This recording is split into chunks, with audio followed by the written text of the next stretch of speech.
اتفضل. لو سمحت يا دكتور احمد. سامعك يا فندم، اتفضل. ال ARDS حضرتك قلت البي اف ريشيو قد ايه لو سمحت؟ 300 انما في الطبيعي في حاله من 300 ل 500. هو ليه احنا قلنا اشمعنى 300؟ علشان لما انا باخد نفس، هي فكره الارض كلها ان الحويصلات مليانه فلويد حلو، فما بتتمليش هواء كويس، فالاف اي او 2 بتاعهم بيكون قليل، ونسبه البي اي او 2 الاكسجين او ضغط الاكسجين الداخل في الدم بتكون قليله، فما بتبقاش زي واحد سليم. انا وانت مثلا الحمد لله سلام بتبقى من 300 ل 500 ل 400، هو بيكون عنده مشكله بتبقى 300 بس. تمام كده؟ تمام. ماشي يا باشا. رقم 5 هشوف الريسبيراتوري مصر. هو صراحه لما انا جيت ادور في الموضوع ووصلت ريسبيراتوري مصر اللي كنت مستغربها، بس لما جيت فكرت فيها كده قلت احنا بنعملها اصلا، بس ما بنبقاش واخدين بالنا اللي احنا بنعمل اسسمنت للريسبيراتوري مصر. واحنا محتاجين ريسبيراتوري مصر في الحياه. انا كنت قلت لك في الدوره التنفسيه وصلنا لحد فرينك نيرف لحد الدايفرام، فالفرينك نيرف خد امبالس للدايفرام والدايفرام نزل لتحت وخلى الانتركوستال ماسل اللي هو العضلات اللي بين الضلوع تطلع لقدام، فبالتالي الحيز بتاع الهواء جوه كبر وعمل ضغط سلبي. عمل كام؟ ضغط سلبي. فالهواء يخش من الضغط الايجابي الاعلى الهواء الجوي او هواء الفنت الى الرئه الضغط الاقل، فبالتالي عضلات الرئه لازم يكون شغال، الدايفرام لازم يكون شغال. فانا ممكن اعرف ان عضلات الرئه شغاله، اقول لك اه خد لي نفس كده جامد، طلعه جامد. عارف اللي انت عملته ده اسمه فايتال كاباسيتي. اسمه ايه؟ فايتال كاباسيتي، السعه الهوائيه الكامله. والله ينفع مدرس لغه عربيه. اسمها السعه الهوائيه الكامله، فايتال كاباسيتي. خد نفس تاني، تيك اديب بريس. ده البروسيجر ده على فكره. بليز اكسهيل فورسلي. يقول لك اقصى هواء انت بتطلعه بعد ما تاخد نفس عميق. ليه؟ خد نفس جامد، انت خليت الانتركوستال ماسل تطلع كلها لقدام، وانت كده ترجع كلها بقوه، فالعضلات كلها شغاله وشغلت الدنيا ودورت الشغل. ده اسمه فايتال كاباسيتي. طب هتقول لي ده مريض على فنتليتور كويس، في بقه انبوبه، هيقدر يعمل الكلام ده؟ اقول لك اه يا حلو، مش احنا قلنا الجلاسكو بتاعه اقل حاجه يكون 9؟ يعني ممكن يكون اوبي الاوردر، صح؟ لو هو اوبي الاوردر، قول له يا عم محمد واخبطه جامد كده، اقول لك نعم. خد نفس جامد، مش هقول لك نعم يعني هيشاور له، هو نفسه ادام على سباب هيقدر يساعد انه ياخد نفس، وقول له انفخ في الانبوبه. اما ينفخ هيطلع لك بره اكسبيراتوري تايدال فوليوم. مش احنا قلنا ان في انسبيراتوري تايدال فوليوم واكسبيراتوري تايدال فوليوم؟ ان في تايدال فوليوم انا باخده، تايدال فوليوم انا بخرجه. تايدال فوليوم اللي انا بخرجه ده في المريض ده اللي قلت له انفخ بعد ما تاخد نفس جامد عشان اشوف كفاءه عضله الرئه، اسمه فايتال كاباسيتي. المريض اللي جهاز تنفس صناعي لو جاب 60 مللي لكل كيلو جرام عسل، لو جاب 55 عسل انا راضي. طب ايه اللي انا كاتبه ده؟ ده النورمال بالنسبه لنا احنا يا اولاد، من 65 ل 75 مللي لكل كيلو جرام، اللي هو 70 في 70 ب 490. يعني احنا كبشر عاديين لو احنا خدنا نفس جامد وطلعناه جامد بنطلع 5 لتر. ده اسمه نورمال فايتال كاباسيتي. وانا ابو الفايتال كاباسيتي لو خد 60 في 70 يعني كام؟ تخش لها في 400. لو طلع اكسبيراتوري تايدال فوليوم بعد ما قلت له الحوار ده اللي هو خد نفس على انبوبه وطلعه جامد جاب 400، ده عسل. طب انت هتعمل الموضوع ده ازاي؟ هقول لك. المريض على فين؟ صحيه، صحيناه. بابا نعم، خد نفس جامد، خد نفس جامد من انبوبه، انفخ في الانبوبه. بينفخ، ما المفروض ان المريض يكون السيل بتاعه كويس عشان هنفصل. نفخ جامد وابص على الاكسبيراتوري تايدال فوليوم لقيته 400 فما اكثر وهنا. طب المريض الجلاسكو بتاعه 9، انا عايز افصله عشان الهوستال اكوارد انفكشن وعارف ان مش هيتحسن عن كده، فهو هفصله واحاول ادي برين ستيمولانت يوصل 10 وازقه. عارف هتعمل ايه؟ هتشوف الاكسبيراتوري تايدال فوليوم بتاع الفنت كام على السبونتونوس بريسنج ترايل. ادام هو مش هيرسبوند معاه 350 فما اكثر حلوين، وصل 400 جميل، 450 ده ممتاز، 500 ياخد الفنت بتاعنا ويروح. ها الفيتال كاباسيتي يا اولاد مفهومه؟ ها مفهومه؟ طيب رقم 2 ان انا اشوف عضلات الرئه شغاله كويس ولا لا، اسمها ماكسيمال انسبيراتوري بريشر او نيجاتيف انسبيراتوري فورس. انا عارف ان الكلام جديد شويه بس مهم. تروح تبص على الفنت تلاقي بي اي ماكس، الفنتات الجديده بريشر انسبيراتوري ماكس، او فنتات تانية مكتوب ان اي اف نيجاتيف انسبيراتوري فورس. هو ايه النيجاتيف انسبيراتوري فورس دي؟ ده تقديرا لعضلات الرئه والديفرام، عملنا لهم مقياس وادينا له رقم ان الناس دي جد الجد وعجدون زي الفل، فبنقدرهم وهنعمل لهم قيمه ورقم ان هو احنا نشوف عضلات الرئه اشتغلت بمقدار كام عشان تخلق ضغط سلبي في الرئه فاقدر اخد نفسي. ده اسمه نيجاتيف انسبيراتوري فورس او ماكسيمال انسبيراتوري بريشر، اللي هو الرئه بتاعتي عملت ايه علشان جوه الرئه يخلق ضغط سلبي فبالتالي اقدر اخد نفس. طب ده هعملها ازاي؟ والله على حسب الفنت اللي عندك. في فنتات بيكون مكتوب فيها بريشر انسبيراتوري ماكس تعمل اكسبيراتوري هولد. انا كنت قلت لكم المره اللي فاتت لو انا حبيت اعرف الاوتو بيب نعمل انسبيراتوري هولد ونشوف. لو انت عملت اكسبيراتوري هولد بيجيب لك الان اي اف او بريشر انسبيراتوري ماكس. كويس؟ المفروض لا تقل عن 30، وده كده خاصه اكثر بالمرضى على الفنتليتور. يعني احنا كبشر عاديه لا يهمنا في شيء عشان بتكون باينه عضلات الرئه شغاله ولا لا. انت لو خدت نفس كده عضلات الرئه الاثنين شغالين، ممكن بالانسبكشن كده اشوف العضلات شغاله ولا لا. انما ده مريض مش هقدر احكم ليه، عشان ضغط هواء الفنت بيحرك اصلا الرئه لوحدها، فانا عايز اشوف اصلا هي العضلات دي شغاله مع الانبوبه ولا لا.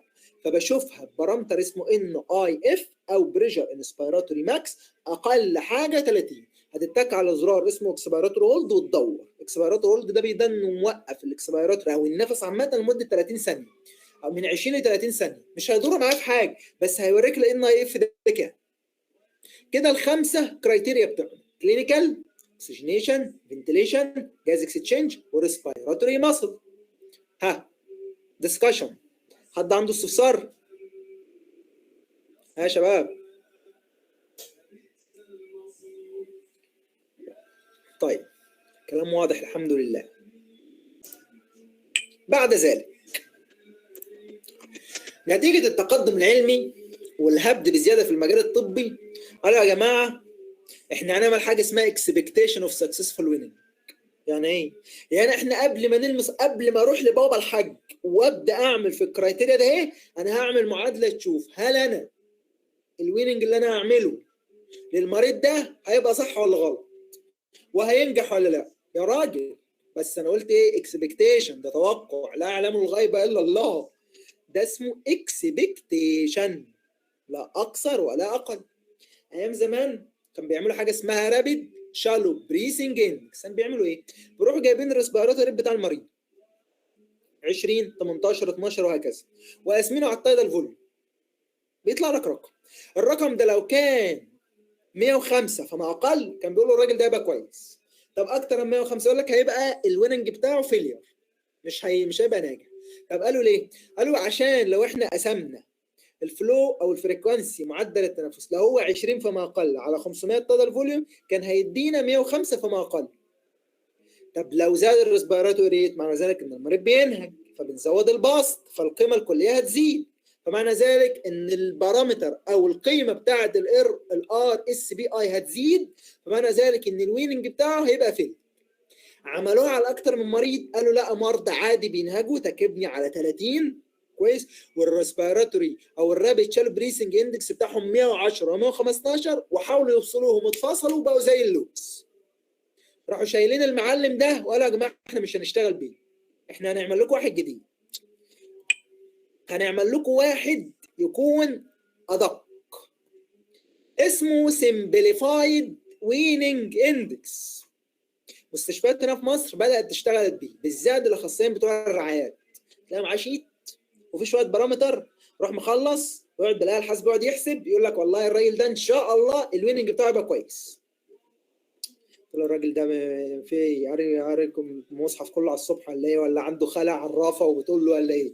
هتقول لا خالص. جاب الورقه ده اهي، السمبليفايد ويننج اندكس، وعمل المعادله ده اهي. ما تخافوش، هي شكلها يخوف بس هي صغيره وسهله. طلع له رقم. ايه بقى المعادله؟ هم قيمتين بنضربهم في بعض، اللي هم بتروح حاسب الفلو ريت بتاع المريض، عدد مرات التنفس اللي هو 12 18 16، وحطه هنا، وبين قوسين طارح البي اي بي اللي هو البيك، ان هو اقصى ضغط بيوصل له المريض اثناء الشهيق، وتطرح من البي على الميكزال انسبيراتور بريشر اللي هو احنا قلنا 30 صح؟ تاني بتروح حاطط هنا الفلوريد 20، وطارح البي اي بي ناقص البي، بيطلع لك مثلا طلعت حطينا البي اي بي 25 مثلا، والبي ب5 يبقى هنا 20 في مثلا في 20 ادي 400، واللي يطلع اقسمه على 30 هيطلع لك رقم، هيطلع لك مثلا 1. اللي يطلع بقى اضربه في ناتج طرح البي اي سي او 2 ناقص 40. يعني انا عندي البي سي او 2 بتاعي 45 على 40 هيطلع لك رقم، هيطلع لك مثلا 1. في هنا مثلا طلع 9، يبقى 1 في 9 ب9. انت ما عليك انك بتاخد المعادله ده اهي وتعوض فيها. المفروض الرقم يكون 9 فما اقل.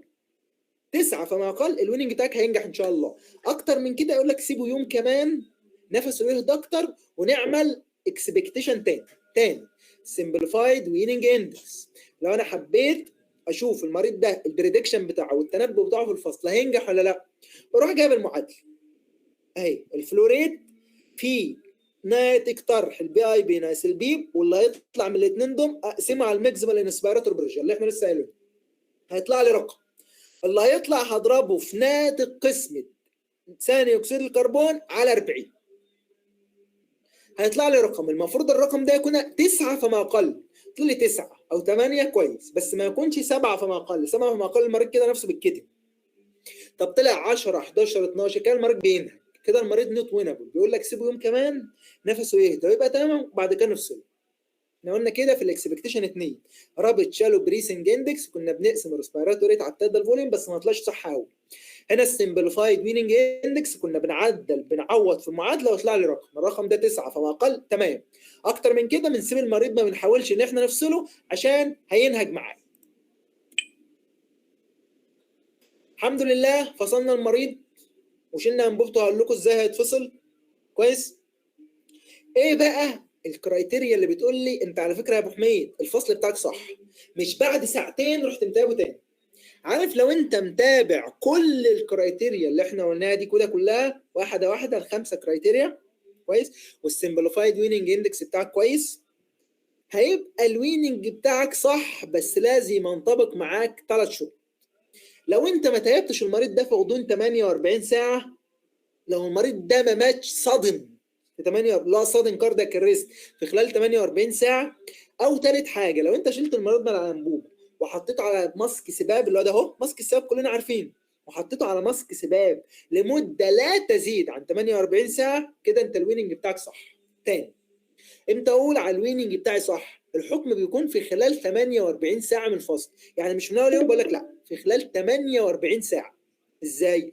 ان حضرتك ما تابعتش المريض تاني في خلال يومين، المريض ما ماتش فجأة في خلال يومين، او المريض ده انت حطيته على سباب بعد ما فصلته بس ما سبتوش على السباب اكتر من يومين، فساعتها هتقول المريض ده يا جماعه الويننج بتاعنا كان صح وفصلنا كان صح. طب دلوقتي انت عايز تفصل المريض هتعمل بقى ايه؟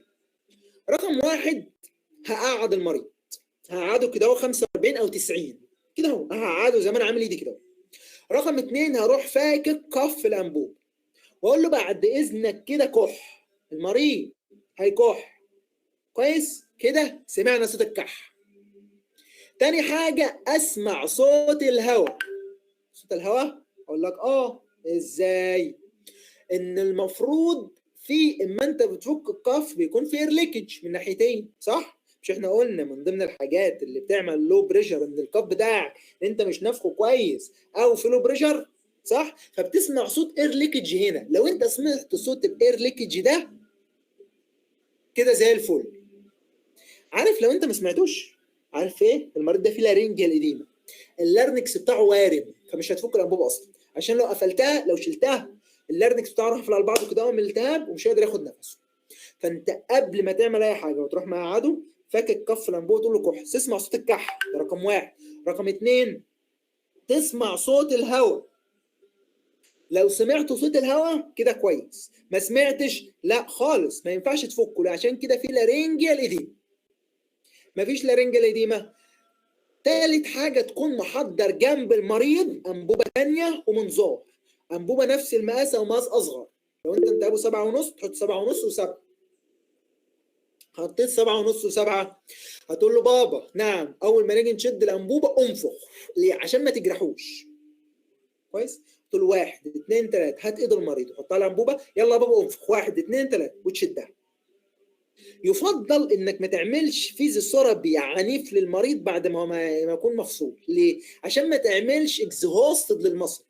المصل اساسا كانت محطوطه جهاز التنفس الصناعي وكانت ديبند شويه على الفنت، فما تقعد تخبط وتسكشن ممكن تسكشن اورال بالراحه كده، بس تخبط وبتاع كده انت بترهق العضلات. فاحنا ملصمينها حرفيا. فالكلام بيقول نحطه على ماسك اكسجين، اعمل له جلسات، اعمل له جلسات كتير 3 4 جلسات اتروفنتو بالماكورت، وحاول المريض تقول له كح يا بابا وهو يحاول يكح. واحده واحده ابدا يسحب الاكسجين، لو كان على فينتوري ابدا يسحبه على نيزل ساعه واسحب اي بي جي، ساعه كمان واسحب كمان اي بي جي، وفول اب. لقيت المريض ماشي معاك كويس، ده سكسسفول.